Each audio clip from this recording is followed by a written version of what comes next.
The Spurs are in basketball heaven. They've got a generational talent who's already solidifying himself as one of the best players on the planet while still playing on his rookie deal. He's so good, so early, that they've already been able to build a competitive roster around him that features young talent, proven vets, and everything in between. But what can we expect from them in 2026? Are they good enough to compete in the West? And what can we make of their future? Last season, San Antonio's front office showed us just how much they value this era of Wemby's career. As long as he's this good, this early, he's playing at a bargain of a contract, which means there would be no better time to start competing. So they brought in Chris Paul and Harrison Barnes for some veteran presence. CP3 in particular really helped Wemby break out as an offensive player as he got more comfortable as a screener while also having so many more opportunities to catch and shoot from three. In addition to Wemby and the vets, they drafted Stephon Castle, who'd go on to win Rookie of the Year after an impressive showing as a slasher. Then at the beginning of February, they went all in, trading for De'Aaron Fox without sacrificing anyone from the young core and getting a legitimate lead ball handler to pair next to Wemby. Unfortunately, that group only made it 5 games before Victor was diagnosed with deep vein thrombosis and shut down for the remainder of the season. Any semblance of the Spurs being a competitive team sort of fell apart from there, and that's because he was basically responsible for the entirety of their defense. Castle had some moments at the point of attack, Jeremy Sohan developed into a pretty versatile defensive forward, but for the most part, their team was reliant upon the game's best rim protector covering for every single mistake they made, and without him under the basket, they collapsed. In the 46 games he played, they had a 115 defensive rating, good for 18th in the league, and in the 36 he missed, just a rating of 121, which would have been the worst in the league over an entire season. As a result, they were only 4 games below 500 in those games with him and played at a 30-win pace in the others. So in total, Wemby's health made them look a bit worse than they actually were, finishing with the number 20 offense, number 25 defense, and winning 34 games on their way to the number 13 seed.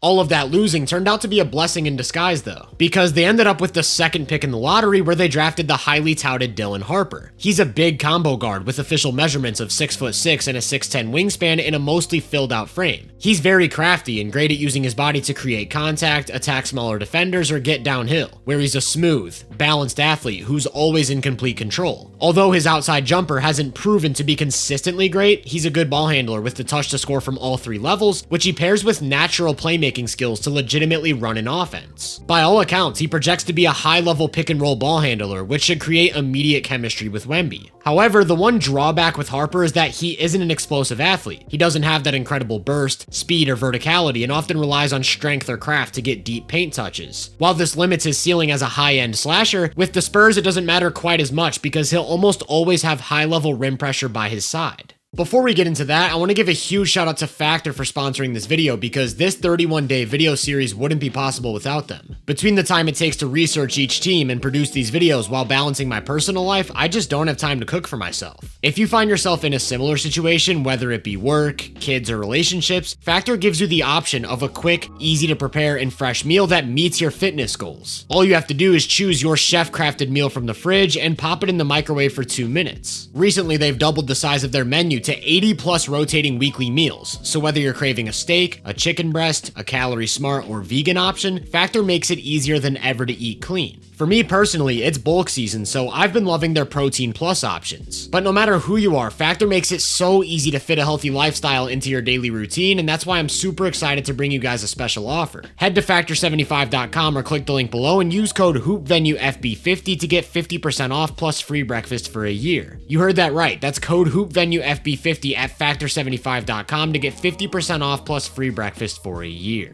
I think we'll see Harper spending a lot of time next to De'Aaron Fox at the 2, which he of course has the size to do. Fox isn't quite the slasher he was a few years ago, but still has the agility and handle to get downhill consistently where he's got some of the best touch in the league. If Harper's initiating, Fox can play off the catch where he's shown to be a quick decision maker and explosive attacker. If Fox is initiating, I think we'll be seeing lots of 2-man game with Wemby. Between his use of pace, ability to get downhill, and an elite mid-range game, he's somebody who can really pressure defenses as a scorer inside the arc. It's worth noting that he's never played with a multifaceted scoring threat in the front court like Wemby. If the big drops too far back, he'll likely pop for the 3. If the big steps up, he'll roll hard, where he's one of the game's most physically imposing scoring threats. If he catches the ball early, he's a very good decision maker out of the short roll who's going to make the right reads. If the defense switches, either Fox will attack the mismatch or Wemby will post up the smaller player, and if the big stays glued to him off the screen, that opens things up for Fox to do what he does best as a scorer. The 2-man game of Fox and Wemby should help get the best out of both guys, pressuring defenses from all 3 levels and putting the rest of the offense in favorable positions. That means means easier opportunities for Keldon Johnson, a bulldozing slasher who's great at using his body to create with the use of contact. It means more utility for Jeremy Sochan, a high-feel off-ball player who's a threat to score on cuts or get on the offensive glass. Sochan can even be used as a screener or passer in certain actions, opening up the door for a little bit more flexibility. With all of that said though, the biggest slashing threat on this roster is Stephon Castle. As a rookie, he led all guards with over 6 shot attempts at the rim every 75 possessions. Like Harper, he's a big, lengthy combo guard with great strength. While he isn't quite the level of ball handler or playmaker Harper is, he's a really impressive athlete with great agility, change of pace, and explosive verticality. He can play in transition, in isolation, away from the ball, so when he's on the court, you know you're going to get lots of layups and dunks, as well as lots of drawn fouls. However, you also know you're going to lose a lot of spacing. Castle's biggest flaw is his complete lack of a jumper. As a rookie, he shot just 28.5% from 3 on about 4 attempts per game, and he's got basically nothing going for him in terms of shooting indicators, pairing that lackluster 3 ball with about a 34% mid-range shot and a 72% free throw. He's the type of guy who needs to be surrounded by space, so there could be a bit of clunkiness next to either Fox or Harper, who aren't necessarily elite shooters, or if he's sharing the floor with Sochan, another complete non-spacer who's made just 29% of his threes since entering the league. Luckily for them, the one thing they do have going is that Wemby's basically a spacing cheat code. In his 46 games last season, he shot the 6th most catch and shoot threes of any player, and he hit them at a more than respectable 38% clip. Keep in mind he's doing this at 7'4" from above the break and oftentimes from extended range. That completely warps the geometry of the court, forcing opposing bigs to pick him up as far as 30 feet away from the basket. It doesn't matter if he's operating in the pick and pop, trailing an early offense, or just simply spotting up. Everything opens up by him just simply existing on the court. Then he adds a few other skills to the table that supplement the spacing, such as his ability to find cutters with tight window passing, or his ball handling and agility at that size, which allow him to attack slower footed bigs in space, or how the combination of everything I talked about allows him to operate like a supersized wing or even a guard. You'll see him curl off of screens where he's a threat to shoot or attack on the move. You'll see him run inverted pick and roll with either Castle or Sochan and actually pressure defenses as a shooter, slasher, and passer. This is what especially excites me about the signing of Luke Kornet. Kornet's a really good pick and roll big, not only having the size and above the rim finishing, but the decision making needed to make plays out of the short roll. He'll be a big help for both Fox and Harper, as the Spurs should have a good screen and roll big on the floor for all 48 minutes. But also, because of Wemby's versatility, we should be seeing lots of double big action, which already popped up in their first preseason game when they connected on multiple pick and rolls. I wouldn't be surprised if double big units become a staple for them. Over the summer, they also brought in Kelly Olynyk, another really skilled offensive big who can handle the ball, pass, and hit the outside shot at volume. I can't stress enough how versatile this offense is. Between the high-level slashing and pick and roll play on the wings, as well as the size, playmaking, and versatility of the front court, they can go to so many different lineups, types of action, or even just ways of setting up the floor. That's without even getting into their more perimeter-oriented guys. Harrison Barnes is a very good shooter and versatile off-ball scorer who's coming off the most efficient season of his career, while being skilled enough with the ball to attack mismatches one-on-one if needed. Julian Champagnie's a volume 3-point shooter who's gonna let that thing fly at a decent clip anytime he touches the rock. Devin Vassell's a crafty scorer who can play with or without the ball, utilize the 3-ball at volume, then also get into the mid-range and put in work there. All things considered, they've got ball handlers and playmakers, they've got shooters and slashers, they've got size and athleticism, they've got scheme and lineup versatility, although I do think they still lack high-end shot creation unless Wemby took a serious leap over the offseason, which seems more than plausible, or Harper's immediately ready to be an NBA creator, because it is worth noting that there's usually a grace period for rookie guards. Either way, it's the defensive side of things that's most intriguing to me. Here's a look at some of the best rim protectors in the NBA over the past 2 seasons in terms of how many shots they contested within 6 feet and how much worse players shot than expected on those attempts. You'll see some big-time rim protectors like Porzingis, Chet, Gobert, and Wemby. Well, you'll also find Luke Kornet in that same group. Of course, these numbers don't account for rim deterrence, which is probably the most important aspect of paint defense, but I'd say Wemby and Kornet are both great in that area as well. The reason I bring that up is because I started this video talking about how the team collapsed when Vic went to the bench or missed some time. Kornet can step in and pick up right where he left off as a primary rim protector, giving them an awesome look with the bench. Also, I talked about how they'll probably run lots of double big units, so we're gonna see some lineups with 2 of the best rim protectors on the planet. That alone should get them to an above average regular season defense because the floor is just so high when you have that much resistance in the paint. I do question their translatability to the playoffs though. Jeremy Sochan's an awesome defensive forward and somebody who who unlocks versatility through his ability to execute different schemes or switch across the board. However, it's hard to play him in certain lineups alongside guys like Castle or Kornet due to the lack of shooting. Rookie Carter Bryant has all of the tools to become an elite defensive wing. He's big, lengthy, and strong, he moves his feet well, is gifted vertically, just the type of guy who can be a huge defensive chess piece. However, he's still incredibly raw on offense, and even then doesn't have too much upside, so it could be a few years before he's able to consistently crack the rotation. That means their remaining options for defense on the wings are Harrison Barnes, Julian Champagnie, Keldon Johnson, and Devin Vassell. Not exactly great. In the backcourt, Castle had flashes as a rookie. He's going to have to turn some of those flashes into consistent value. Between his size, strength, and agility, he's someone who can hound the ball in space. He needs to improve his screen navigation though, because the team doesn't have much switchability, and he also needs to be much more attentive away from the ball. Fox is quick, lengthy, and has amazing hands, so when he's engaged, you get good flashes at the point of attack. He's not always engaged though, taking plays off or gambling for risky steals, and like Castle, he can be a bit spacey away from the ball. As for Harper, he has the tools to one day be a good defensive player, but again, rookie guards are basically never impactful on defense, so it would take some early development. In terms of who I expect to start, I think they go with Vassell at the 3 for his shooting next to a backcourt of Fox and Castle. That not only gives offenses a weaker link to attack, with Barnes at the 4 they don't have a secondary rim protector if Wemby has to step out, while not having the wings to consistently prevent dribble penetration. They've got some defensive depth with Kornet, Sochan, and Bryant, but those 3 probably won't see the floor together. So while they have the flexibility to put out insane defensive lineups or insane offensive lineups, they don't have the flexibility to field elite two-way lineups. That's my big pushback with the current roster. Wemby can cover for almost everything defensively in the regular season, but come playoff time, it's all about the team. They've got immense rim pressure, they've got tons of offensive versatility, they can protect the rim, and they're young, but between a lack of on-ball defense or defensive versatility, not having the greatest shooting talent, as well as not being able to construct elite two-way lineups, it does feel like their ceiling is capped on both sides of the ball. I personally think they'll lean more into the offensive side of things and trust Wemby to hold it down, which would likely mean an average to slightly below average defense with a solid offense. That seems like a team that should land a couple games above 500 in a stacked conference. However, their regular season ceiling is a lot higher because Wemby and Kornet could get them to a top 10 defense, so it wouldn't surprise me if they ended up in the high 40s or even contesting 50 wins. Come playoff time though, I don't see them being ready to make a push just yet.